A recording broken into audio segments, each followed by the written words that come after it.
बिस्मिल्लाहिर्रहमानिर्रहीम। अस्सलामु अलैकुम। चीफ जस्टिस काजी फायज ईसा के नाम एक और खत लिख दिया गया है और इस खत के अंदर उनको क्या कहा गया है, हुकूमत और काजी फायज ईसा क्या आमने सामने आने जा रहे हैं? Chief justice Lahore high court कौन होगा? इस हवाले से हम आज की वीडियो में बात करेंगे। शहरयार अफरीदी ने आज इस्तीफा दिया है। आज उन्होंने कौमी असम्बली के अंदर बड़ी पुरजोश तकरीर की है। तहरीक इंसाफ के अंदर जो अंदरूनी इख्तलाफात हैं वो किस तरह अब खुलते हुए दिखाई दे रहे हैं। उन्होंने इस्तीफा दिया क्यों है ये भी हम बात करेंगे। एक और बड़ी डेवलपमेंट हुई है, मखसूस नशिस्तों का जो केस है उसके अंदर इलेक्शन कमीशन ऑफ पाकिस्तान ने एक गेम अपनी डाली है। वो गेम क्या है ये भी आपके सामने रखनी है। उम्मीद है आप वीडियो समाप्त करेंगे और अपने कीमती फीडबैक से जरूर आगाह करेंगे। जिस वक्त तहरीक इंसाफ के उम्मीदवारों ने कागजात नामजदगी दाखिल करवाने थे, थोड़ा सा आप उस वक्त को अपने ज़हन के अंदर लाइए ताकि आपको समझ आए कि एक तरफ तहरीक इंसाफ ने जो पार्टी इंतखाबात करवाए थे वो पार्टी इंतखाबात चूंकि कबूल नहीं किए गए, अब उस पार्टी पर इलेक्शन लड़ा नहीं जा सकता, उस सिंबल पर इलेक्शन नहीं लड़ा जा सकता। एक दिन पहले आपको इल्म है काजी फायद ईसा साहब ने बल्ले का निशान छीन लिया। इलेक्शन जो है वो गैर कानूनी करार दिए गए हैं। अब आगे जो है वो मुख्तलिफ ऑप्शन थे तहरीक इंसाफ के पास, और वो ये था कि या तो वो किसी अपनी इत्तेहादी जमात, जिस तरह जो है वो शहरानी ग्रुप था, सुन्नी इत्तेहाद कौंसिल थी, या फिर जमात इस्लामी के साथ भी बातचीत हुई तो वो उनके सिंबल पर इलेक्शन लड़ते, या फिर जो है वो आजाद हैसियत के अंदर सारे उम्मीदवार जाते। इस दौरान एक बल्लेबाज का जो निशान है वो उन्होंने लिया। एक साबिक थे तहरीक इंसाफ के, लेकिन फिर उस बंदे को भी उठा लिया गया, तो लिहाजा वो जो कागजात जमा करवाए थे वो भी जाया हो गए। इसके साथ कागजात नामजदगी दाखिल करवाने की इजाजत नहीं दी गई, वो भी छीन लिया गया। ये सारा जब तमाशा हो रहा था मुल्क के अंदर, तो काजी साहब बल्ले के निशान का फैसला देने के बाद मुल्क छोड़ चुके थे। यानी मैं इस अंदाज में कह रहा हूं कि उनको ये अंदाजा भी होगा कि इस मुल्क के अंदर क्या आग लगने जा रही है, क्या पाकिस्तानी कौम और जमहूरियत आइन के साथ खिलवाड़ होने जा रहा है। क्योंकि एक खिलवाड़ वो कर चुके थे तो वो छुट्टियों पर चले गए, छुट्टियों के दौरान ही कागजात नामजदगी दाखिल हो रहे थे, लिहाजा अब वो कागजात दाखिल को नहीं होने दे रहा था। नामालूम लोगों ने रिटर्निंग अफसरान जो थे उनके दफ्तरों पे कब्जा किया हुआ था। इस पूरे मामले पर अगर कोई आइन और कानून इस मुल्क के अंदर बच जाता तो यकीनन सो मोटो एक्शन लेता, जो कि काजी जा रहा है, काजी आ रहा है, ये सिलसिला उस दौरान जो है वो चल रहा था। अब वो जो बल्लेबाज है उसका निशान जमा करवाया गया, ये अपने तौर पर एक बहुत बड़ा तहरीक इंसाफ का सरप्राइज था और हमें ये तवक्को थी कि शायद वो बैरून मुल्क है, लेकिन उसको एक तो उठा लिया गया और दूसरा साथ ही इलेक्शन कमीशन ऑफ पाकिस्तान ने ऐलान कर दिया कि भाई इस निशान पर नाकाबिले कबूल होगा, चूंकि इलेक्शन कमीशन इस पूरे खेल का बगैर हिस्सा था। तो निगरान हुकूमत, इलेक्शन कमीशन, पाकिस्तान के ताकतवर हल्के, ये सब ब्यूरोक्रेसी, पुलिस डिपार्टमेंट, सारे डिपार्टमेंट वो तहरीक इंसाफ के खिलाफ आपको एक पेज पर बगैर नजर आ रहे थे। अब इन हालात के अंदर ये जो मामला है कि सुन्नी इत्तेहाद कौंसिल की तरफ बाद अजां जो है जब इलेक्शन हो गए तो वो तहरीक इंसाफ गई, चूंकि ऑप्शन ही को नहीं बचा। तो ये मखसूस हालात है, जब तक ये मखसूस हालात जो है वो सामने नहीं रखे जाएंगे, और ये इसका बड़ा जो सबब है वो खुद काजी फायज ईसा हैं और उनके साथ जो है वो साथी हम ख्याल जजद हैं, जिन्होंने पाकिस्तान को एक बड़े आईनी बहरान की तरफ भेजा। और वो आईनी बहरान अल्टीमेटली पाकिस्तान के अंदर मुआशी बहरान, सियासी बहरान, बहरान दर बहरान और टकराव की कैफियत जो है वो पैदा कर रहा है। पता नहीं कौन कितना काना है ये समझ नहीं आ रही। बहरहाल ये चीजें जो है वो बहुत सारी आए रोज हमारे सामने आती हैं। अब यहाँ पे जो है आज इलेक्शन कमीशन ऑफ पाकिस्तान ने जवाब जमा करवाया, चूंकि आपको इल्म है कि सोमवार मंगल को ये केस मखसूस नशिस्तों का फुल कोर्ट जो सुप्रीम कोर्ट ऑफ पाकिस्तान का है वहां पे फिक्स है। अब यहाँ जो इसके अंदर जवाब जमा करवाया गया है इसके अंदर जो है वो ये सारी चीज लाए, और ये तहरीक इंसाफ के लिए बड़ी मुश्किल सूरत हाल होगी, चूंकि उन्होंने बल्लेबाज जो बैट्समैन था वो आपको इल्म है उसका निशान तो जमा करवाया था। अब इसको मैं थोड़ा सा तहकीक भी कर रहा हूँ इस पे, अब इसके अंदर जो जवाब जमा करवाया ये मैं पहले आपके सामने रख दूं।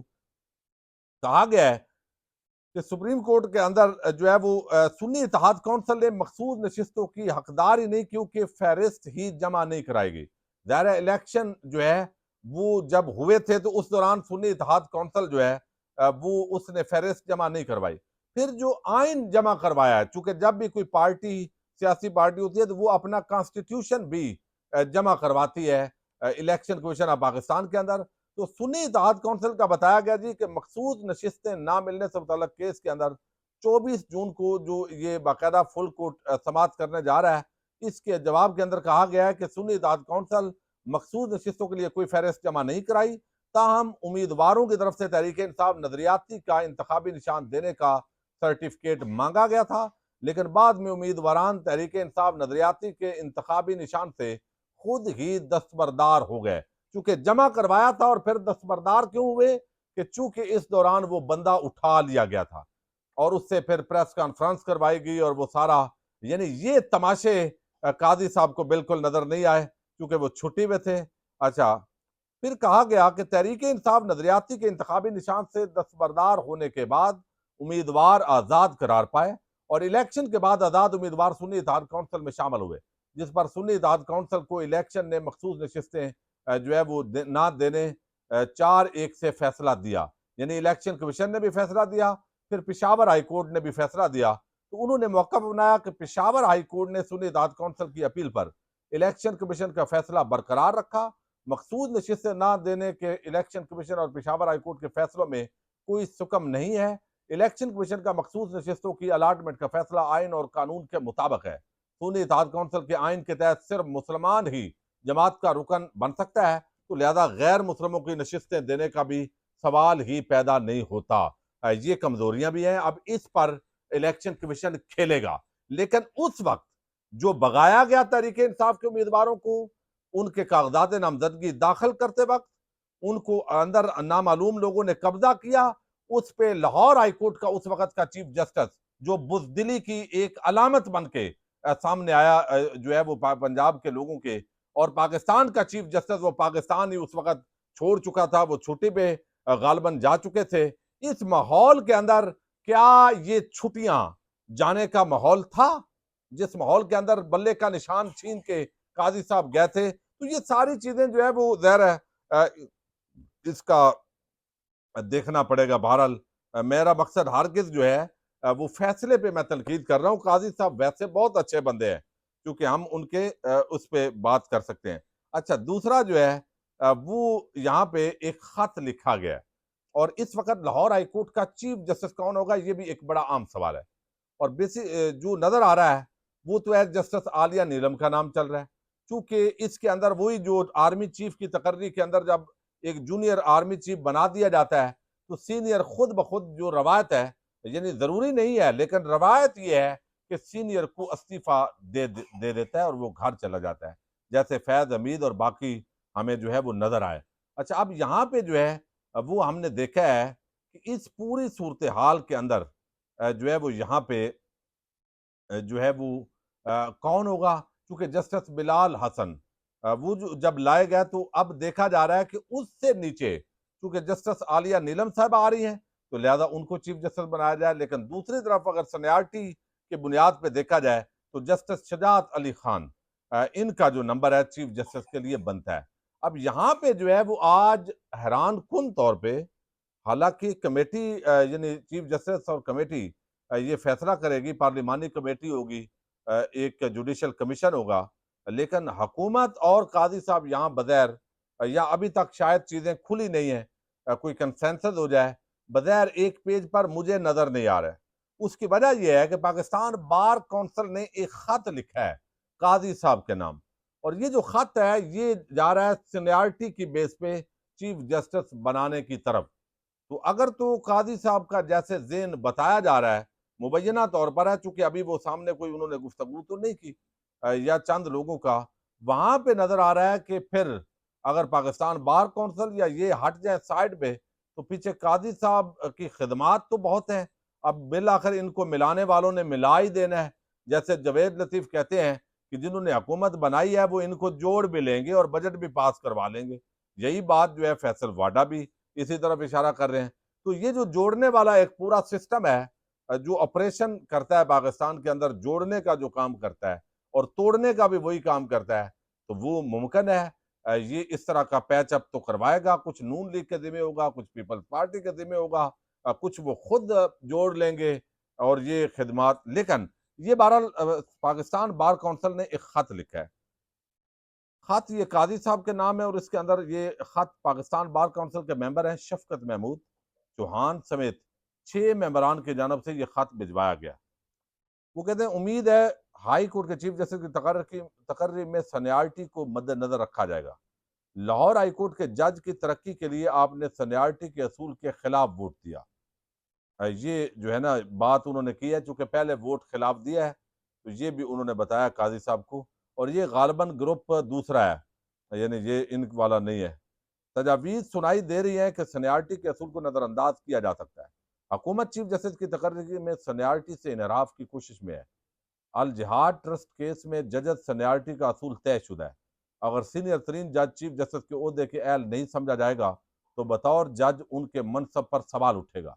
सीनियर तरीन जज के लिए सीनियरिटी के असूल से इनहराफ ठोस शवाहिद के बगैर नहीं किया जा सकता। सीनियरिटी के असूल को लागू करके अदलिया का वक़ार और शफाफियत बरकरार रखी जा सकती है। अदालती निज़ाम पर आवाम का एतमाद बरकरार रखना शफाफियत से ही मुमकिन है।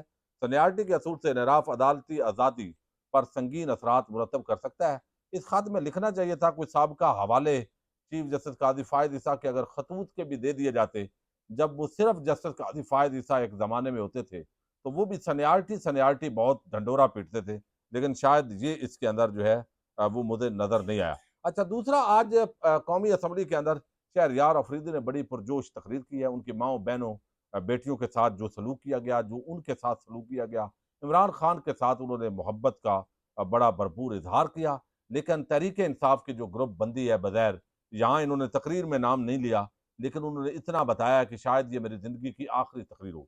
तो उन्होंने इस्तीफ़ा देने का फैसला कर लिया। लेकिन इस वक्त तक जब मैं आपसे मुखातब हूँ, शहरयार अफरीदी को मनाने की कोशिशें हो रही हैं कि वो ये इस्तीफ़ा ना दें।